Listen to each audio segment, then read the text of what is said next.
Amados amigos que por años han estado con nosotros, tanto de manera presencial en otras circunstancias, como también en estos tiempos a través de estos medios. Muy buenos días también a aquellos amigos que tal vez por primera vez nos están escuchando. No sé si algún hermano de la iglesia te compartió el link para que vieras este video, o si simplemente caíste aquí porque Dios en su providencia quiso que cayeras aquí. Sea como sea, la gracia, la misericordia y la paz de Dios sea con todos ustedes. Y yo les invito a que me acompañen en sus Biblias en el Evangelio de Mateo, capítulo 6, versículos 25 al 34, una ministración titulada Cuando el futuro es incierto. Y dice así la palabra de Dios: Por eso os digo, no os preocupéis por vuestra vida, qué comeréis o qué beberéis, ni por vuestro cuerpo, qué vestiréis. ¿No es la vida más que el alimento y el cuerpo más que la ropa? Mirad las aves del cielo, que no siembran ni ciegan, ni recogen en graneros, y sin embargo vuestro Padre Celestial las alimenta. ¿No sois vosotros de mucho más valor que ellas? ¿Y quién de vosotros, por ansioso que esté, puede añadir una hora al curso de su vida? Y por la ropa, ¿por qué os preocupáis? Observad cómo crecen los lirios del campo, no trabajan ni hilan, pero os digo que ni Salomón en toda su gloria se vistió como uno de estos. Y si Dios viste así la hierba del campo, que hoy es y mañana es echada al horno, ¿no hará mucho más por todos vosotros, hombres de poca fe? Por tanto, no os preocupéis diciendo qué comeremos o qué beberemos o con qué nos vestiremos, porque los gentiles buscan ansiosamente todas estas cosas, que vuestro Padre Celestial sabe que necesitáis de todas estas cosas. Pero buscad primero su reino y su justicia, y todas estas cosas os serán añadidas. Por tanto, no os preocupéis por el día de mañana, porque el día de mañana se cuidará de sí mismo. Bástele a cada día sus propios problemas. Amén. Vamos a orar. Señor y Dios, tú que eres el creador, el sustentador, el redentor, gloria, honra y honor sean dadas a ti, porque tú la mereces y a ti pertenece. Oh Padre, te damos gracias por todo lo que está sucediendo, porque de una manera u otra sabemos que aunque parece una circunstancia amarga, tú tornas para bien de tus hijos todo lo que sucede, para hacernos más como Jesús. Y gracias te damos porque en medio de estas circunstancias no nos dejas a nuestra propia inventiva o en la oscuridad, sino que nos has dejado la luz de tu palabra para mostrarnos allí lo que deberíamos pensar, lo que deberíamos hacer. Danos corazones de fe para creerte, corazones dispuestos también a obedecerte, a hacer lo que tengamos que hacer y dejar los resultados en tus manos, confiando en que tú tienes cuidado de nosotros. Padre, úsame para que esta palabra pueda llegar con eficacia al corazón de nuestros hermanos, de nuestros amigos, de todos nuestros oyentes, de tal manera que tú recibas la gloria y todos los oyentes el beneficio y el gozo de verte a ti exaltado. Oh Señor, te rogamos, ayúdanos en Cristo Jesús. Amén.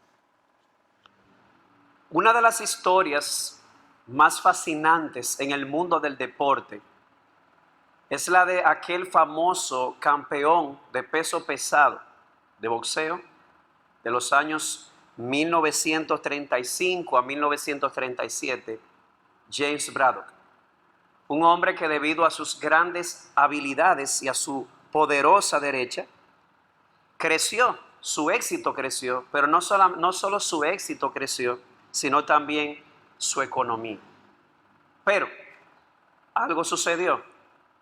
Él decidió invertir todas sus ganancias y todos sus ahorros en la bolsa de valores.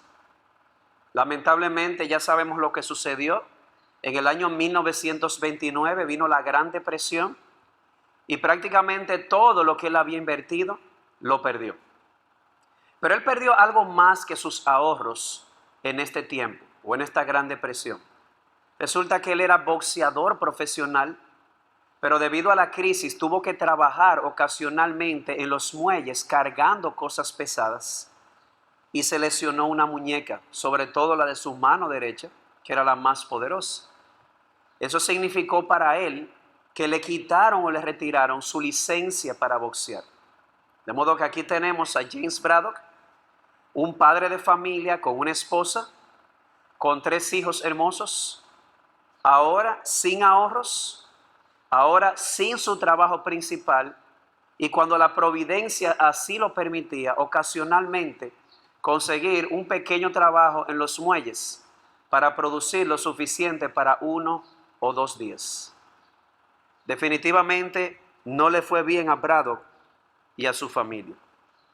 Y la crisis en aquel momento fue tan grande que muchos padres de familia, muchos hombres decidieron abandonar a sus familias, abandonar a las esposas con sus hijos. Muchas familias se separaron a causa de la crisis, de que no había los suficientes alimentos. De hecho, un día uno de sus hijos robó algo de la tienda. Cuando James llegó a su casa y encuentra todo lo que ha sucedido, que el niño se ha robado esto, él toma a su hijo, va a la bodega o a la tienda, y una vez que el niño le pide perdón al dueño del establecimiento, también le entrega lo que había robado. De regreso a la casa, el padre va conversando con su hijo, y entonces el padre entiende qué era lo que estaba pasando por la mente del niño. Él estaba muy preocupado porque unos días antes la familia de uno de sus amiguitos lamentablemente se había dividido, se había separado. El padre se había marchado porque no habían suficientes alimentos. Braddock entonces entiende que lo que está pasando por la mente y el corazón del niño es el temor a perder a su familia. Así que con mucha ternura él se inclinó y le dijo lo siguiente a su hijo: sí, las cosas no andan muy bien, tienes razón, pero hay muchas personas que están en peores condiciones que nosotros. Y el hecho de que las cosas no estén fáciles, eso no nos da el derecho de tomar lo que no es nuestro. Eso es robar. Y nosotros, pase lo que pase, no robamos. El niño hace ademanes de que ha entendido lo que su padre le ha dicho, pero su padre todavía percibía en sus ojos miedo. Así que se inclina aún un poco más y le dice a su hijo: y yo te prometo que yo nunca voy a abandonarlos a ustedes, nunca voy a abandonar a la familia. Amados hermanos y amados amigos, nos ha tocado vivir una circunstancia muy difícil. Y de hecho, se perfila que las cosas se van a poner mucho peor de lo que están. Pero, a pesar de nuestros temores y nuestros miedos, que sería algo entendible o justificable, en vista de la presente circunstancia y lo que se avecina, eso no nos da el derecho de obrar injustamente, tampoco nos da el derecho de dejar de obrar justamente. Dios entiende nuestros temores, Dios no es ajeno a nuestros miedos, pero Dios no espera que el miedo, el afán o la ansiedad nos lleve a dejar a un lado o dejar de lado aquello que es lo prioritario, su reino y su justicia. Y de eso trata nuestro texto, o el texto que hemos leído en Mateo, capítulo 6, versículos 25 al 34. Y hay básicamente 2 cosas en el texto que estaremos considerando. Primero, la exhortación, y luego las razones de la exhortación. Comencemos con la exhortación. Por 3 ocasiones Jesús repite la misma exhortación o el mismo imperativo. En el verso 25 él dice: por eso os digo, no os preocupéis por vuestra vida, qué comeréis o qué beberéis. Luego en el verso 31, por tanto, no os preocupéis diciendo qué comeremos o qué beberemos o con qué nos vestiremos. Y luego en el verso 34 vuelve y repite: por tanto, no os preocupéis por el día de mañana. Si notará, todo en el texto apunta hacia el futuro en un sentido. Me explico. Según la enseñanza de Jesús aquí, si hay algo que suele generar temores, si hay algo que suele generar miedo, preocupación, afán o ansiedad en el corazón nuestro, es la incertidumbre de lo que el futuro nos puede traer. Note que él dice, no te preocupes porque habréis de comer, habréis de beber o habréis de vestir. Él está llevando la mente de sus oyentes al futuro. De hecho, en el verso 34 se hace aún más claro cuando él dice, no os preocupéis por el día de mañana, porque Jesús sabe, Él conoce el corazón nuestro, que si hay algo que genera temores, preocupaciones, ansiedad en el corazón nuestro, es la incertidumbre de lo que nos puede traer el futuro. Pero para entender un poco más la exhortación de Cristo, es necesario entender su contexto y luego ver cómo podemos aplicar esto también al contexto nuestro. ¿Cuál era el contexto de Jesús? Bueno, el mundo de Jesús básicamente era una sociedad agraria. ¿Qué significa esto? Bueno, a diferencia de nuestro mundo, de nuestra sociedad, nosotros trabajamos por una quincena o por una mensualidad. Eso significa yo trabajo y me entra el salario de 15 días o de un mes.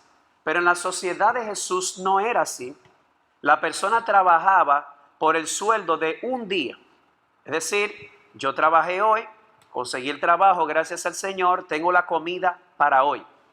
Por eso en el mismo capítulo, en Mateo 6, un poco más atrás, Jesús les enseñó a sus discípulos a orar y una de las peticiones fue esta: el pan nuestro de cada día, dánoslo hoy. De modo que Jesús sabía en qué tipo de sociedad él vivía. Vivía en una sociedad donde la persona trabajó, consiguió el sustento o el pan para el día presente, pero no tenía ninguna seguridad o garantía de que al día siguiente conseguiría el alimento para él o para su familia.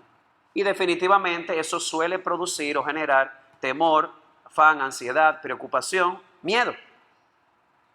Aplicado al caso nuestro, no vivimos en una sociedad agraria, no trabajamos por el sueldo del día, sino de una quincena o de una mensualidad. Sin embargo, eso no significa que no haya amenazas a nuestro sustento.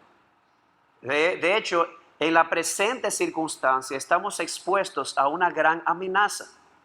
Algo que amenaza nuestro futuro, algo que nos hace preguntarnos o dudar si mañana tendremos que comer, que beber o que vestir. Y me refiero a lo que estamos viviendo en el presente con el COVID-19 y lo que el COVID-19 podría traer como resultado. De hecho, yo quiero leer la cita de John Lennox en su libro sobre el coronavirus, prácticamente recién salido, para hablar de la circunstancia y lo que se perfila o lo que se espera. Él dice, de todos los coronavirus, el COVID-19, tiene el potencial de ser el peor de todos hasta el momento. Y posiblemente todos nuestros cálculos queden cortos de la realidad y del impacto que esto va a tener. Con relación al impacto social, él dice, nunca antes se había experimentado el aislamiento de ciudades y países, el cierre de fronteras, la prohibición de viajes, la falta de servicios, la prohibición de reuniones masivas, la presión sobre sistemas de salud y producción de recursos necesarios, la incertidumbre de nuestros trabajos en riesgo. Y como es de esperarse, luego agrega el efecto psicológico que esta circunstancia puede tener. Él dice, se ha generado una sensación universal de temor y vulnerabilidad. ¿Y por qué? Dice él, pues las cosas con las que siempre hemos contado ya no necesariamente están ahí, refiriéndose al sustento, al abrigo. Nos sentimos expuestos como nunca antes ante algo que no podemos controlar, cuyo alcance y crecimiento exponencial tiene el potencial de cobrarse la vida de multitudes incalculables. No hay que ser un genio de la NASA para entender lo que Lennox nos quiere transmitir con esto. No sabemos lo que el futuro nos traerá. Más aún, si miramos hacia adelante, es que no simplemente no sabemos lo que nos va a traer, es que lo que se ve es que lo que va a venir realmente no es bueno. Y de hecho eso ha comenzado a generar incertidumbre y temor en el corazón de la gente. Personas que ahora mismo se están preguntando, ¿y dentro de un mes o dentro de unos meses, realmente me suspenderán de mi trabajo? Hoy mismo hablaba con una hermana que me decía cómo la imaginación la está devorando. Ella dice, yo estoy en un buen trabajo, tengo un buen sueldo, pero hablando con propiedad y honestidad, yo no soy el empleado más indispensable. Tengo miedo de que me boten del trabajo. Otras personas están luchando con el pensamiento, ¿realmente mi trabajo podrá seguirme pagando? Otros se preguntan, ¿y si no me puede pagar, realmente seré aceptado en el programa FASE, que nosotros conocemos en el contexto dominicano? Lo que yo tengo ahorrado en caso de que no entre a FASE, ¿realmente podré soportar en estos meses para poder cubrir con qué comer, qué beber, qué vestir? Si podré comprar medicinas por si se da algún asunto de salud en mi casa. Y muchos se están preguntando, ¿será que el COVID-19 tocará las puertas de mi casa y visitará tristemente a uno de mis amados? Amados hermanos, simple y sencillamente, el futuro no parece muy halagador. Y eso nos llena de preocupación, nos llena de temor. Y es por eso que en medio de estas circunstancias Jesús tiene palabras para nosotros como las tuvo para su generación. ¿Cuáles son las palabras de Jesús a su audiencia? Una audiencia que al igual que nosotros hoy, miraba hacia adelante y no tenía la seguridad de qué habría para comer, beber o vestir en el caso de muchos. Él dice en 3 ocasiones, no os preocupéis. Y me imagino que muchos de ustedes estarán diciendo, no os preocupéis. ¿Cómo así? O sea, usted está diciendo, usted está citando un cuadro tétrico que se acerca de que posiblemente esto se verá peor que nunca. Y las palabras de Jesús son, no te preocupes. Hay algo aquí que no me parece encajar. Algo aquí que no parece congruente. ¿Cómo así que no me preocupe? Bueno, precisamente por esa razón deberíamos entrar a definir los términos. La palabra que Jesús utiliza aquí y que se traduce en la Biblia de las Américas como preocuparse, él dice, no os preocupéis. Literalmente, eso es la palabra griega que se traduce como preocuparse, literalmente significa visión doble. Me imagino que usted habrá cruzado sus ojos, o como dicen aquí, se pone visco e inmediatamente lo que usted tiene al frente se divide en dos. Y notará de inmediato que el objeto que usted está viendo frente a usted ahora está desenfocado y está viendo dos imágenes, pero ninguna de las dos está enfocada. Y la palabra que aquí se utiliza y se traduce como preocuparse tiene que ver con esto, con una visión doble, con una visión que está desenfocada. De modo que cuando Jesús dice no os preocupéis, Él no está hablando de cualquier tipo de preocupación. Él está hablando de aquel tipo de preocupación que distrae porque está distorsionado. Hay una visión doble y como hay una visión doble, la persona se distrae de lo que realmente es su prioridad. ¿Y cuál es la prioridad? Bueno, Él lo dice en el verso 33. Dice, pero buscad primero el reino de Dios y su justicia y todas estas cosas os serán añadidas. Dicho de otra manera, primero lo primero. Y Jesús dice aquí, buscad primero el reino de Dios y su justicia, y todas estas cosas os serán añadidas. Lo primero es el reino de Dios y su justicia. Y entonces, volviendo al punto, la preocupación de la que estamos hablando aquí no es simplemente una preocupación general, es una preocupación que distrae a la persona del objetivo principal o de su prioridad, que debe ser la justicia del reino de Dios, pero la persona está totalmente desenfocada a causa de esta preocupación que Jesús está mencionando. Y ese tipo de preocupación en español tiene un nombre. Le llamamos afán o ansiedad. Es por eso que la Biblia Reina Valera del 60 literalmente traduce: por tanto os digo, no os afanéis. Porque cuando hablamos aquí de preocuparse, estamos hablando de ese tipo de preocupación, ese afán o esa ansiedad que distorsiona la visión, que divide la visión, y la persona ahora no puede enfocarse en lo esencial o en lo primero, que es la justicia que debe caracterizar a los ciudadanos del reino de Dios. Y de hecho, ¿en qué consiste esa justicia en la cual el creyente debería estar enfocado? Si usted va unos versículos más atrás, Jesús dice: no hagan tesoros en la tierra, donde la polilla y el orín corrompen, o el óxido. Hagan tesoros en el cielo. Y cuando usted busca a través de toda la Biblia, hacer tesoros en los cielos significa no acumular de manera egoísta, sino también desprenderse de una manera generosa para ayudar al necesitado. Y el punto de Jesús aquí es: no permitas que esta preocupación te distraiga.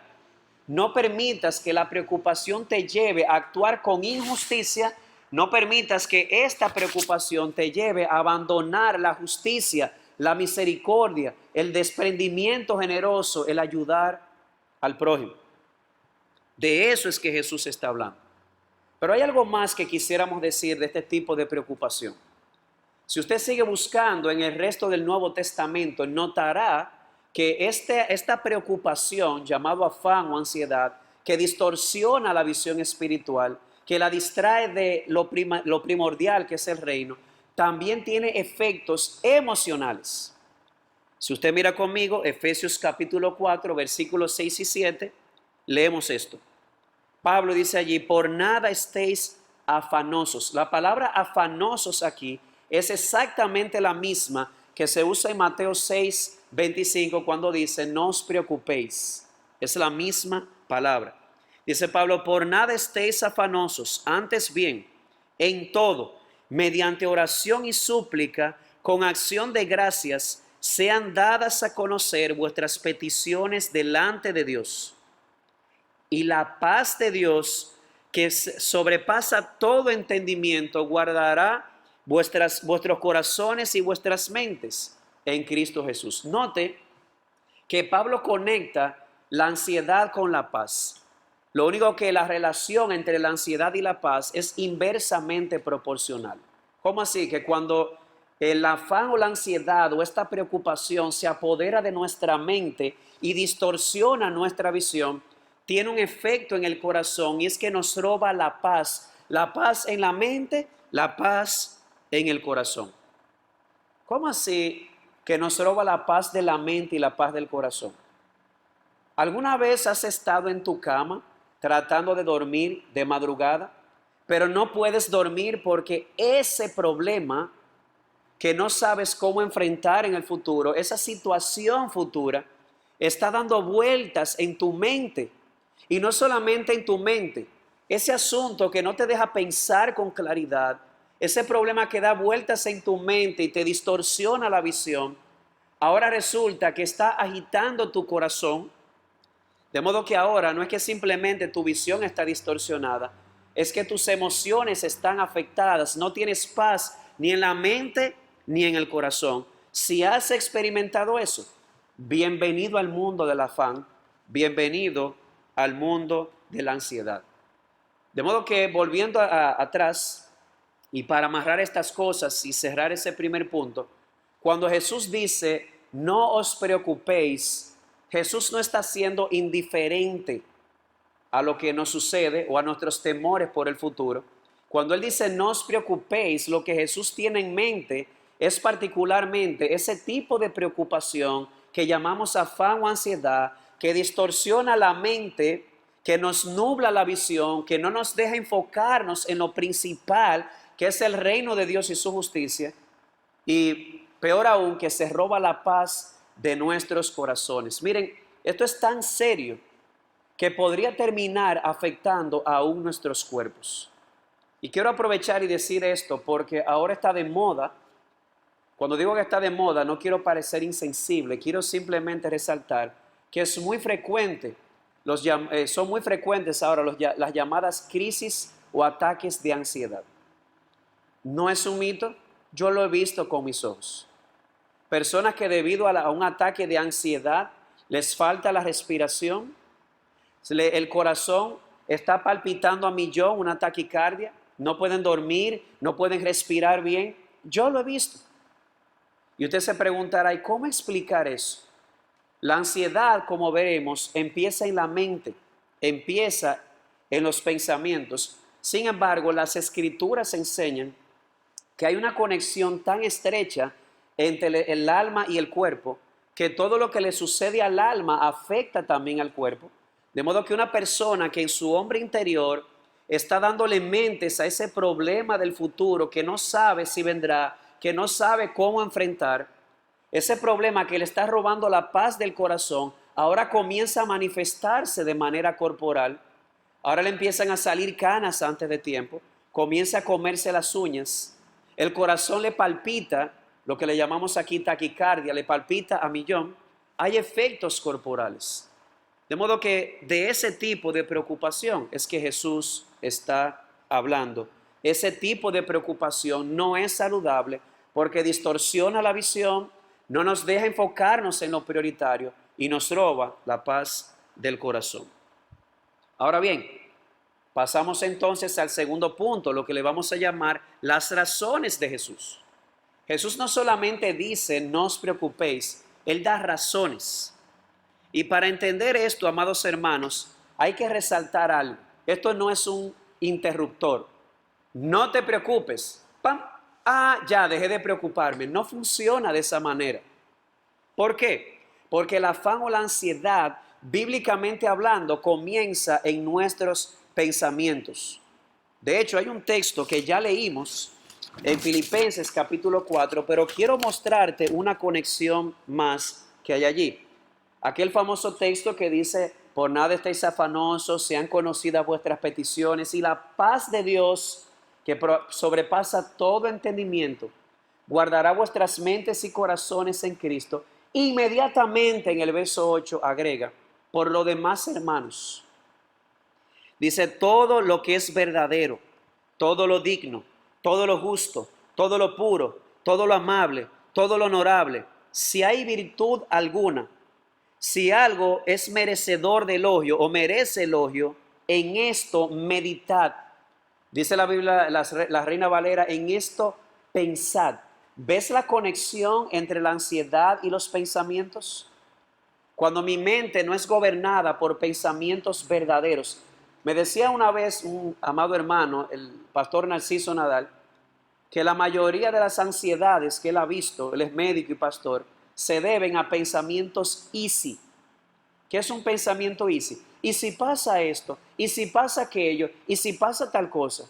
¿Y si me despiden del trabajo? ¿Y si me mandan a mi casa, pero no aplico el programa FASE? ¿Y si mis ahorros no me dan? ¿Y si nadie puede ayudarme? Easy, easy, easy, easy. Y esos pensamientos comienzan a dar vueltas en nuestra cabeza y nos roban la paz. Amado hermano, amado amigo, el más grande torturador de nuestras vidas se llama los pensamientos cuando estos no son gobernados por la revelación de Dios. El más grande torturador y verdugo de la historia es la mente, la imaginación nuestra desconectada de la revelación divina. Y Jesús lo sabía. Por eso Jesús no solamente dice no se preocupen, sino que también nos da 5 razones, 5, para no preocuparnos o para no permitir que el afán o la ansiedad distorsione nuestra visión espiritual y nos robe la paz. Y la primera de esas razones la encontramos en el verso 25. Dice, por eso os digo, no os preocupéis por vuestra vida, qué comeréis o qué beberéis, ni por vuestro cuerpo, qué vestiréis. ¿No es la vida más que el alimento y el cuerpo más que la ropa? Qué apropiado es ese argumento retórico. porque creo que nuestra sociedad, debido al avance, debido a la prosperidad, debido al capitalismo, el consumismo y no sé qué más decir, ya estamos acostumbrados a cierto nivel, a comer comida de cierta calidad, a vestir ropas de cierta marca. Pues hermanos, dice Jesús aquí que nuestra vida vale más que el alimento y nuestro cuerpo vale más que el vestido. O dicho de otra manera, voy a decir algo y es duro lo que voy a decir porque va en contra, lamentablemente, de nuestra manera consumista de pensar. Nosotros no vivimos para comer, ni vivimos para vestir. Nosotros comemos y vestimos para vivir. Y es posible que en estas circunstancias vamos a tener que renunciar a la calidad que estábamos acostumbrados.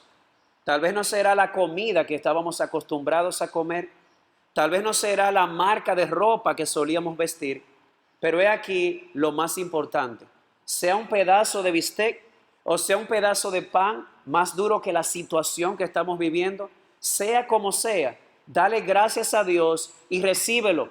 Tú no vives para la comida, tú comes para vivir y si Dios te ha puesto eso, cómelo. ¿Por qué? Porque la vida vale más que el alimento. Y si vamos a hablar del vestir, no importa si la camisa es Tommy Hilfiger o no importa si es una camisa hecha de tela de saco de cebolla, el cuerpo es más que el vestido.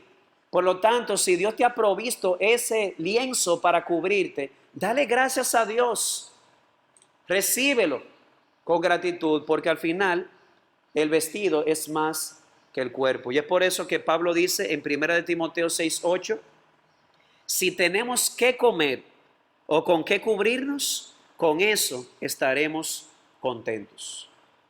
Pero hay un segundo argumento, versículos 26 y luego 28 al 30.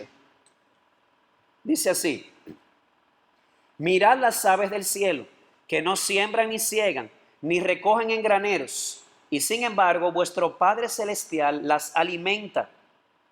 ¿No sois vosotros de mucho más valor que ellas? Versos 28 al 30. Y si Dios viste así la hierba del campo, que hoy es y mañana es echada al horno, ¿no hará mucho más por vosotros, hombres de poca fe? Él viene diciendo desde el 28, y por la ropa, ¿por qué os preocupáis? Observad cómo crecen los lirios del campo, no trabajan ni hilan, pero os digo que ni Salomón en toda su gloria se vistió como uno de estos. Esto le vamos a llamar el argumento de la providencia. Y el punto de Jesús ahí es resaltar que la vida humana no solamente es más valiosa que lo material, que la comida o que el vestido, sino que también la vida humana es más valiosa que la vida animal y la vida vegetal. Si hablamos de qué comer, dice el texto que las aves del cielo, Dios las alimenta y ellas no se afanan. De hecho, así leemos en el libro de Job, capítulo 38, versículo 42. ¿Quién prepara para el cuervo su alimento cuando sus crías claman a Dios y vagan sin comida? Dicho de otra forma, Dios alimenta a las aves del cielo, aún los cuervos claman a Dios. Y si nos vamos eso es en cuanto al alimento, y si nos vamos al vestido, dice el Señor aquí, mira los lirios del campo, mira las flores del campo, mira la hierba del campo. Dios la viste con tanta sencillez. Pero al final, ni Salomón en toda su gloria se vistió con más esplendor que como Dios viste a las flores del campo y a las aves del cielo. Y el punto es el siguiente, aquí entra la lógica del argumento.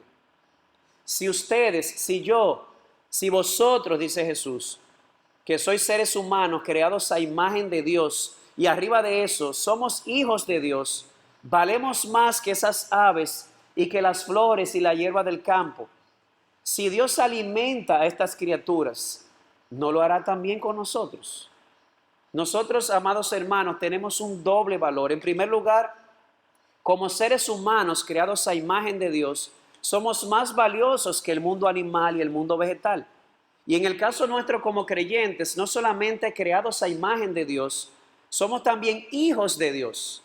Y si Dios alimenta a las aves y viste las flores del campo, que hoy son y mañana dejan de ser, ¿no lo hará también contigo? ¿No te va a proveer el alimento y el vestido que tú realmente necesitas? Yo no sé si Él te va a dar una camisa Tommy Hilfiger. Yo no sé si te dará un pedazo de bistec o un churrasco. Yo lo que sí te puedo decir es que Dios le promete a sus hijos sostenerles y darles lo que ellos necesitan para vivir, porque Él también lo hace con las aves y con las flores. Hay además otro argumento en el versículo 27. Dice, ¿y quién de vosotros, por ansioso que esté, puede añadir una hora al curso de su vida? Jesús ha dicho en los argumentos anteriores que la vida humana es más valiosa que lo material. La vida vale más que el alimento y el cuerpo vale más que el vestido. Jesús ha dicho que la vida humana vale más que la vida animal o vegetal, pero ahora nos da otro argumento que tiene que ver con la muerte. De una manera u otra, por más valiosa que sea nuestra vida, tarde o temprano, la vida humana se esfuma. Nosotros moriremos, simplemente morimos. Y si hay algo que la Biblia enseña y la experiencia nos confirma, es que nosotros no podemos controlar la muerte, ni su forma, ni su tiempo. Ella llegará en el momento que llegará. Y es ahí donde entra la lógica del texto. Dice Jesús, ¿quién de ustedes, por más que se afane, la Reina Valera dice, puede agregarle un codo a su estatura? Pero la Biblia de las Américas es un poco más precisa y dice, ¿quién de ustedes, por más que se preocupe, puede agregarle una hora más al curso de su vida? Piénsalo por un momento. No importa cuánto yo me esté ansioso o afanado. No importa qué tan distorsionada esté mi mente y qué tan poca paz hay en el corazón. No importa cuántas vueltas yo dé en mi cama mientras le doy mente a ese problema. No importa cuántas veces esté palpitando mi corazón por ese problema que se avecina, por ese futuro que no conozco. La ansiedad que tenga, por más grande que sea, no va a poder agregarle a mi vida, a tu vida, un segundo más. Simple y sencillamente no podemos controlarlo. De hecho, tengo un testimonio con ese versículo. Algunos de ustedes recordarán que en el 2010 hubo un gran terremoto en Haití que también se sintió fuertemente en nuestro país.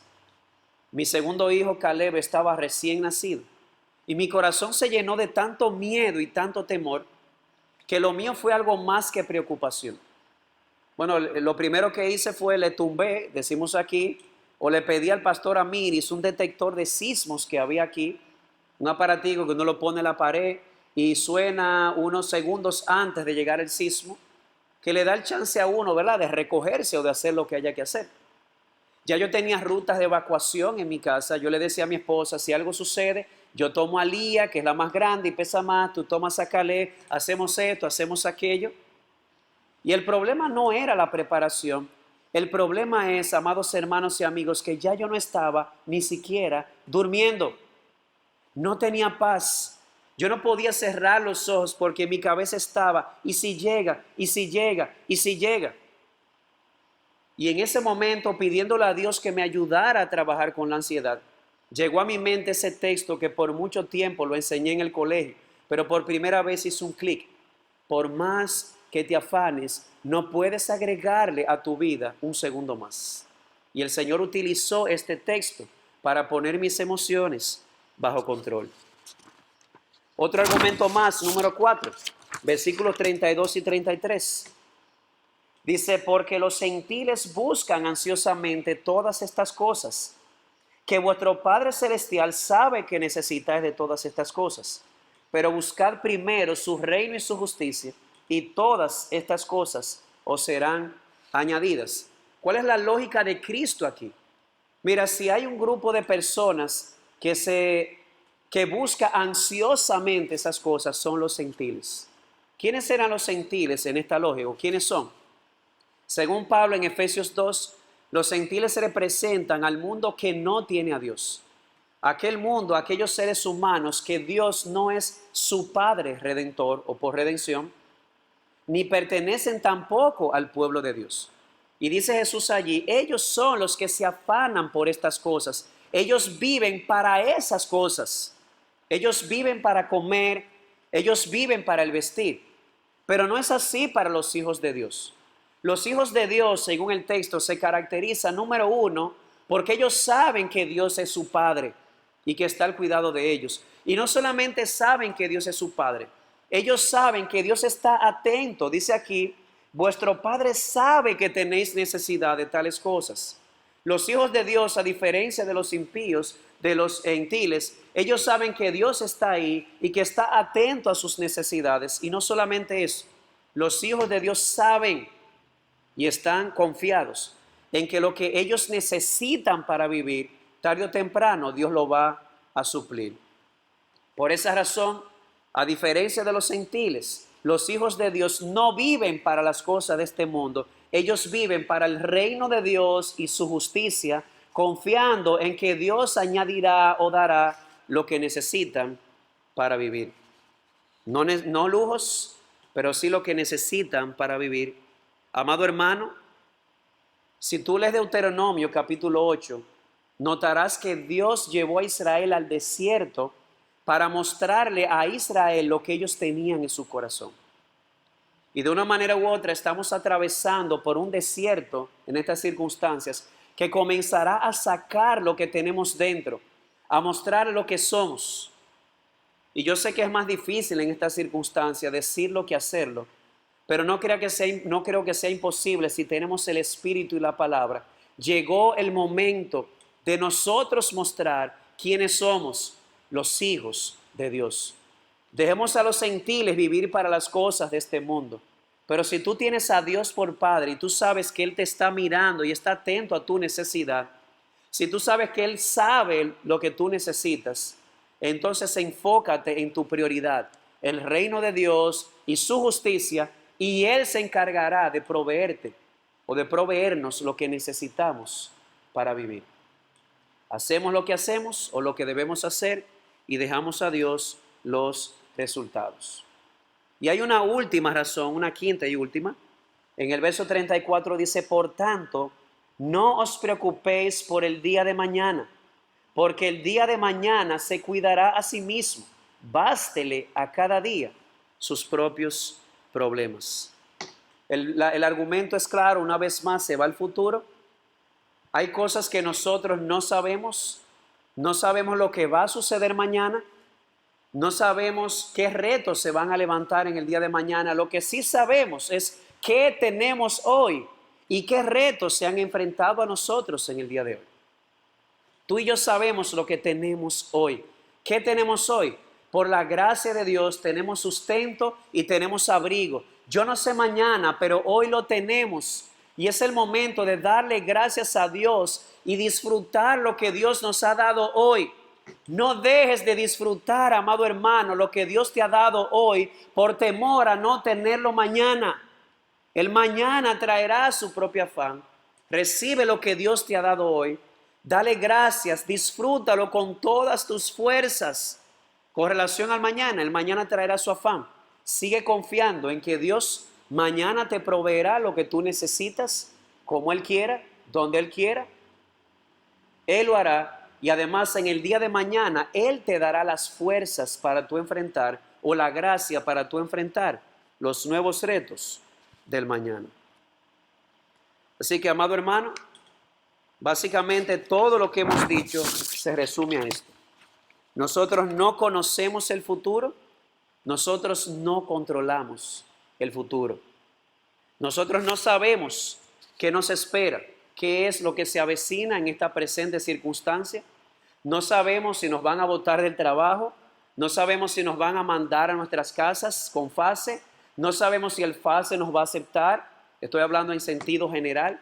No sabemos si mis ahorros van a alcanzar, no sabemos si tendremos que comer, qué beber, qué vestir, si tendremos la medicina, si el COVID tocará nuestra casa o la puerta de nuestra casa.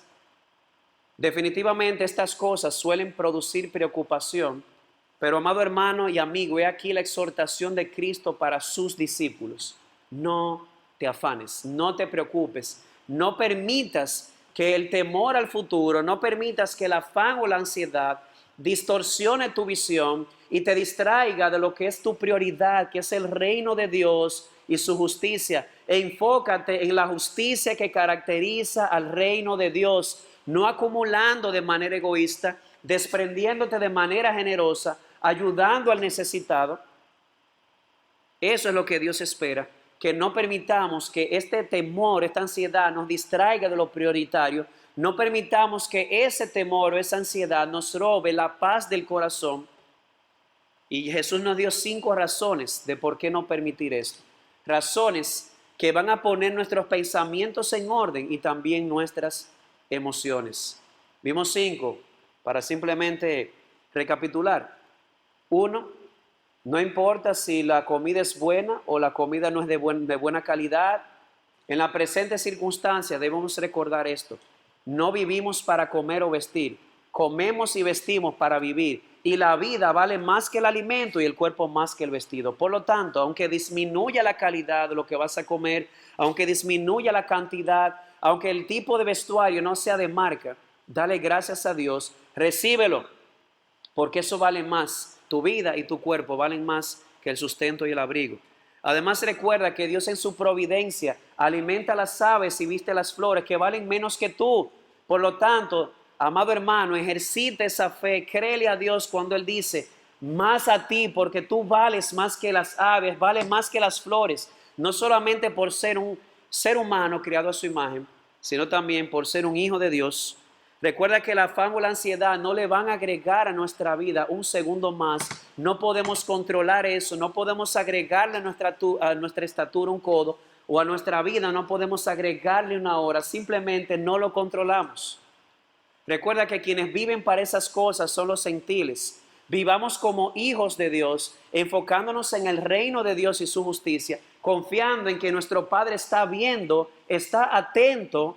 Él sabe lo que necesitamos y nos dará lo que necesitamos a su tiempo y a su forma. Y por último, recuerda, cada día trae su propio afán. Disfruta, recibe con gratitud y disfruta lo que Dios te ha dado hoy. No dejes de disfrutarlo por el temor a lo que no tendrás mañana. Sigue confiando que mañana traerá su propio afán y que tu Padre Celestial te dará lo que necesitas y te dará las fuerzas y la gracia para enfrentar los nuevos retos. Así que, amado hermano, espero que estas palabras lleguen a lo más profundo de tu corazón.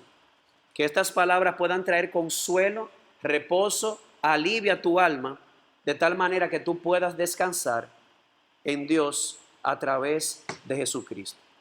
Y a propósito de Cristo, he sabido de muchas personas que se están acercando a Dios o quieren buscar de Dios precisamente porque el afán o la ansiedad o la incertidumbre los ha llevado a acercarse a Dios, a buscar de Él. Y quiero decirte estas palabras a ti, amado amigo. Te tengo buenas noticias. Si te quieres acercar a Dios, el camino está abierto, porque Jesús abrió el camino. Él es el camino para acercarte al Padre. Si te quieres acercar a Dios, el camino está abierto. Jesús lo abrió. Él dio su vida. Él murió para darnos vida. Él se hizo pobre para enriquecernos, para hacernos receptores de toda bendición espiritual en los lugares celestiales en Cristo. Y yo te invito a que termines lo que has empezado. Acércate a Dios, porque si te acercas a Él en Cristo, Él nunca te echará fuera. Dios no te va a rechazar, porque Dios no rechaza un corazón contrito y humillado. Acércate a Dios y experimenta lo que es realmente vivir. Y experimentarás lo que es vivir confiando en la gracia venidera que Dios nos dará en Cristo. Porque si Él hizo lo más difícil, que fue dar a su Hijo, no lo escatimó, sino que lo entregó, ¿cómo no nos dará también juntamente con Él todas las cosas que necesitamos para vivir? Así que te ruego, acércate a Dios y vivirás. Que el Señor les bendiga y les guarde.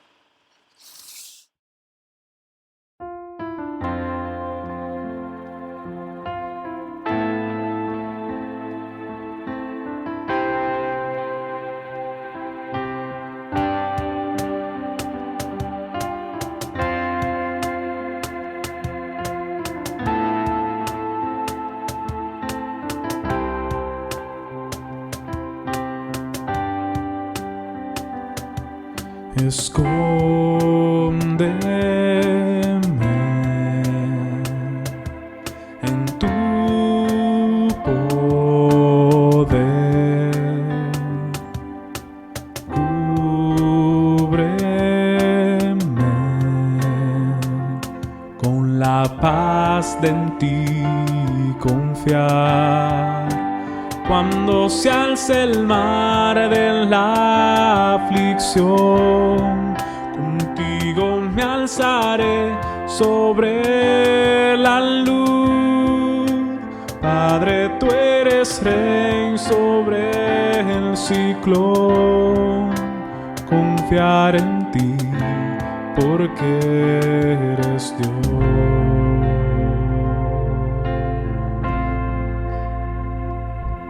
Jesús, mi Rey, potente Salvador,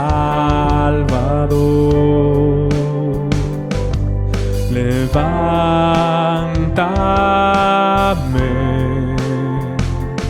en las alas de tu amor.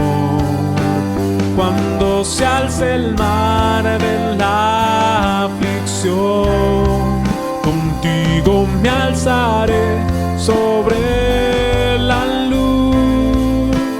Padre, tú eres rey sobre el ciclón. Confiar en ti porque eres Dios.